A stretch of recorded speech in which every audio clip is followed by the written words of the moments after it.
L'arasement de l'ancien casino de l'Océan et des Pins revient dans l'actualité locale iléroise. Faute de les avoir entretenus, faut-il abattre tous les bâtiments publics de l'époque du balnéaire qui ont fait l'histoire de Saint-Hilaire-de-Riez ?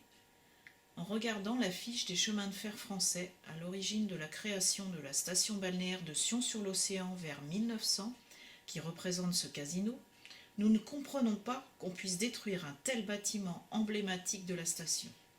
Même s'il a perdu son caractère balnéaire depuis la suppression du pignon central en 1975, pourquoi ne pas sauvegarder au moins les façades avec leurs parements de briquettes rouges autour des ouvertures caractéristiques du balnéaire de l'époque?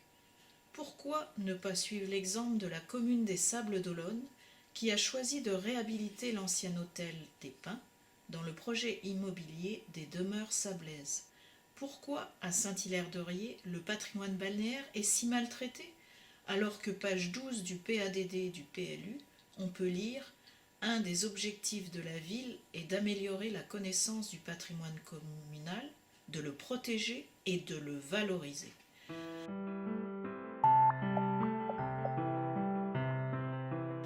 Alors que l'intérêt ne cesse de grandir pour visualiser l'abondance de cartes postales qui existent sur cette période du balnéaire, pourquoi aucune mesure de protection du patrimoine balnéaire bâti n'est prise par la municipalité de Saint-Hilaire-de-Riez, comme à Saint-Gilles-Croix-de-Vie sa voisine, qui possède des zones de protection du patrimoine?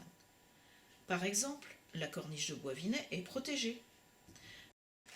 Il ne restera plus que des bâtiments privés pour témoigner de l'essor des bains de mer du début du XXe siècle à Sion-sur-l'Océan. Seule la chapelle privée de 1900 aura échappé au massacre. Pourquoi les équipes municipales successives ont-elles fait disparaître tout ce pan de l'histoire de Saint-Hilaire-de-Riez? Pourquoi ont-elles failli à leur devoir de mémoire? Aujourd'hui, la municipalité de Saint-Hilaire-de-Riez s'enorgueillit de pouvoir ajouter l'océan au nom de la commune en développant les activités nautiques. N'est-il pas un peu facile d'occulter la période des bains de mer qui a permis ce développement de Saint-Hilaire-de-Riez par l'apport d'idées nouvelles venues des villes de ses premiers touristes? Dans les guides touristiques ou les films grand public actuels, l'hôtel Frédéric ou le café de la plage représentent avantageusement Saint-Hilaire-de-Riez. La Villa Saint-Jean, par exemple, fait partie de l'inventaire 2011 du patrimoine balnéaire de la région Pays de Loire. Tous ces bâtiments sont privés et leurs propriétaires s'attachent à entretenir l'héritage qu'ils ont reçu de leurs ancêtres tout en participant à la préservation de la mémoire collective. La municipalité a acquis l'ancien casino de l'Océan et des Pins en 1960. On a fait une maison des jeunes après avoir accueilli 2 classes primaires et des colonies de vacances. Aujourd'hui, c'est la salle communale de Sion, mais les associations qui l'utilisaient à l'année ont été délocalisées.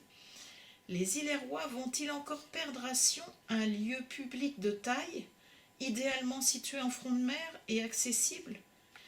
Le collectif de citoyens que nous représentons déplore qu'aucune commission extra-municipale n'existe à propos de l'avenir de cette salle communale. Nous avions demandé, en février 2015, de participer à un groupe de travail sur le sujet, réunissant entre autres des habitants originaires de Sion, des descendants de propriétaires de villas balnéaires. Cette demande a été jugée inopportune par Madame Françoise Simon, adjointe à la culture. Cependant, nous apprenions, un mois plus tard, qu'un marché public avait été lancé le lendemain de ce mail, soit le 27 mars 2015, pour une mission de programmation pour la réhabilitation de la salle communale de Sion. Notre demande était-elle vraiment si prématurée ? Nous apprenons par la presse du 22 février 2016 qu'un bureau d'études travaille sur une option comprenant l'arasement du bâtiment et sa reconstruction à neuf avec éventuellement un aspect identique.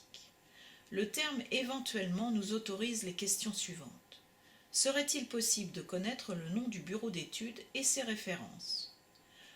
Le délégué technique local de la Fondation du patrimoine, Alexandre Billon, a-t-il été consulté pour évaluer la possibilité de sauvegarder les éléments décoratifs balnéaires des façades extérieures. Le collectif de défense du patrimoine balnéaire de Sion-sur-l'Océan souhaite une réponse à ces deux questions, sollicite l'avis écrit du délégué technique local de la Fondation du patrimoine et réitère sa demande pour une participation citoyenne active dans le choix des options par l'intermédiaire de quelques habitants de Sion et de représentants du collectif. En conclusion, le collectif de citoyens que nous représentons déplore dans les choix de la municipalité concernant l'avenir de la salle communale de Sion un manque de respect du devoir de mémoire et la non prise en compte de l'intérêt général en ne prenant pas l'avis des citoyens et en réservant cet espace public à une utilisation privée.